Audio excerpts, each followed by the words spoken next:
के बाद भी तुम वीडियो बना रहे हो और उसकी चमक हमारी आंखों पे जा रही है। तो मेरे भाइयों, अपने आप का मुहासिबा करिए। अगर आप अपने आप का मुहासिबा करने लगे तो आज सोशल मीडिया पर जो लेटर पैड वायरल होके चल रहे हैं मुकर्रिरीन और मौलवियों के खिलाफ, इनकी नौबत ना आए। आप लोग अपने आप को चेंज नहीं करते हैं तो गुस्सा हम लोगों पे उतारा जाता है। हम लोगों को पेशावर कहा जा रहा है, पेशावर मुकर्रिर, पेशावर मौलवी। अरे दुनिया में कोई ऐसा आदमी बताओ जो पेशावर नहीं है। अगर कोई आदमी मस्जिद में सिर्फ नमाज ही पढ़ाता है तो क्या वो पेशावर इमाम नहीं है? अपनी मस्जिद से वो हटाया जाता है तो फिर बेचारा दिल्ली जाता है, बंबई जाता है, लखनऊ जाता है और फिर वहां इमामत करता है, क्योंकि आप उस इमाम को 5,000 रुपए और 8,000 रुपए दे रहे हो। उसमें उसकी बीवी और बच्चों का खर्चा नहीं चल रहा है। फिर वो 20,000 और 25,000 के लिए अपना इलाका छोड़ के बंबई, दिल्ली, कलकत्ता, दूसरे बड़े शहरों में जाता है, फिर वहां इमामत करता है। क्या ये पेशावर इमाम नहीं है? एक आदमी सिर्फ मदरसा चलाता है और मदरसे में पढ़ाता है। इस मदरसे से हटा तो दूसरे मदरसे में गया, दूसरे मदरसे से हटा तो तीसरे मदरसे में गया। क्या यह पेशावर मुदर्रिस नहीं है? जो लोग कोई धंधा और काम नहीं कर रहे हैं, सिर्फ मदरसा चला रहे हैं और चंदा कर करके मदरसों में लाकर बच्चों को पढ़ा रहे हैं और उसी में से वो अपने घर का खर्चा निकाल रहे हैं, तो क्या वो पेशावर मदरसा चलाने वाला नहीं है? अरे पेशावर कौन नहीं है? पेशावर मौलवी, पेशावर मुकर्रिर, पेशावर इमाम, पेशावर मुदर्रिस, पेशावर, सब तो पेशावर है। जो मदरसा चलाने का पेशा जिसने खोला वो मदरसे का पेशावर हुआ, जो इमामत कर रहा है वो पेशावर इमाम हुआ, जो मदरसे में पढ़ा रहा है वो पेशावर मुदर्रिस हुआ। मेरे भाइयों, जरा तसव्वुर करो कि अपना इलाका छोड़ के दूसरी जगह कौन नहीं जा रहा है। अगर हम यूपी से आ रहे हैं या कोई आदमी दिल्ली और बंबई से आ रहा है तो इतना कौन सा बड़ा गुनाह हो गया है? बिहार में भी तो मदरसों के चंदे होते हैं, आज भी मदरसे का चंदा हो रहा है। और फिर बिहार से कितने लोग रमजान के महीने में हमारे उत्तर प्रदेश में आते हैं और चंदा करते हैं और हमसे तस्दीक भी लेते हैं कि मौलाना साहब आप यूपी के अमीर हैं, आप लिख के दीजिए। तो हम इनको क्या कहें?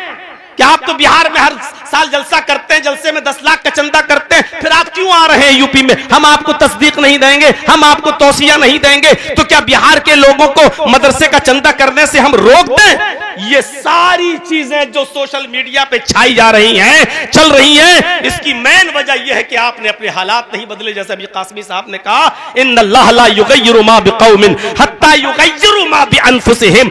हम अपने आप को नहीं बदलते हैं, हमें अपने आप को बदल देना चाहिए। अगर हम अपने आप को बदल देंगे मेरे भाइयों, ये सारे सोशल मीडिया पे आने वाले पर्चे और ये सारे लेटर पैड सब अपने आप बंद हो जाएंगे। हम नहीं बदलते हैं, हमने एक मिजाज बना लिया है और वो मिजाज ये है कि हर जलसे में मेला भी लगेगा, दुकानें भी लगेंगी, औरतें भी आएंगी, लड़कियां भी आएंगी, यहाँ जलसा होगा और वहां जलेबियां खरीदी जाएंगी, चूड़ियां खरीदी जाएंगी, गुब्बारे खरीदे जाएंगे, ये सारे काम होंगे। और इस पर बड़े बड़े मदनी और सलफी मौलवी पैजामे से बाहर हो जाएंगे और कहेंगे कि जलसों का फायदा क्या हो रहा है, जलसों की सब नुकसान ही है, ये जलसे ज़हनी अय्याशियों के अड्डे बने हुए हैं। मेरे भाइयों, इनको बारात में नहीं दिखाई देता है कि कितनी बेहयाई हो रही है। अगर तुम्हें बाइकाट करना तो फिर सबका करो, इन जलसों का भी करो। और शादियों में जो औरतें बेपर्दा होके जा रही हैं वहां तुम निकाह पढ़ाने क्यों पहुंच जाते हो?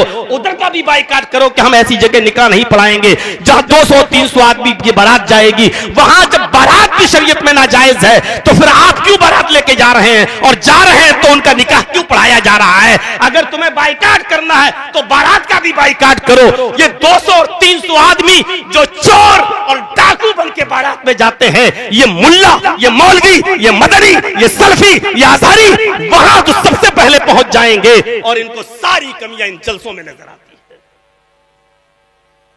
मेरी जबान न खुलवाओ।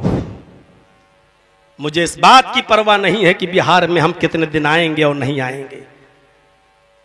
ऐसा मौका ना दो कि मैं ये भी कहने पर मजबूर हो जाऊं कि मदरसों के नाम पर, यतीमों और गरीबों के नाम पर कितना पैसा बाहर से लाया जाता है और कितना यतीमों और गरीबों पर खर्च किया जाता है और कितने से अपनी 50 बीघा और 100 बीघा जमीनों का इंतजाम कर लिया जाता है। मेरे भाइयों, हमारी जबान न खुलवाओ। मगरिबी यूपी का अमीर हूं, अच्छी तरीके से जानता हूं कितना पैसा कहां लगता है। बिहार और बंगाल में सैलाब और बाढ़ की शक्ल में कितनी मदद होती है और कितना सैलाब और बाढ़ में दिया जाता है और कितना अपने पास रख लिया जाता है। हमारी जबानें न खुलवाई जाएं। मेरे प्यारे साथियों, ये सारी चीजें हमें अच्छी तरीके से मालूम है। हमें इस बात का डर नहीं कि कल के जलसे पर क्या होगा। अर्जुल्लाहि वासिया, अल्लाह की जमीन बहुत बड़ी है। ऊपर वाले ने इंसान को अगर पैदा किया है, वो भूखा उठाता जरूर है लेकिन भूखा सुलाता नहीं। इतना याद रखिएगा। अल्लाह रब्बुल आलमीन हमें अपने आप को चेंज करने की तौफीक अता फरमाए और कुरान और हदीस के मुताबिक हमें अपने आप को थोड़ा बदल कर कुरान और हदीस पर चलने की तौफीक अता फरमाए। मेरे प्यारे साथियों, आप अपने आप को थोड़ा बदलिए ताकि इन लोगों को भी शिकायत का मौका न मिले।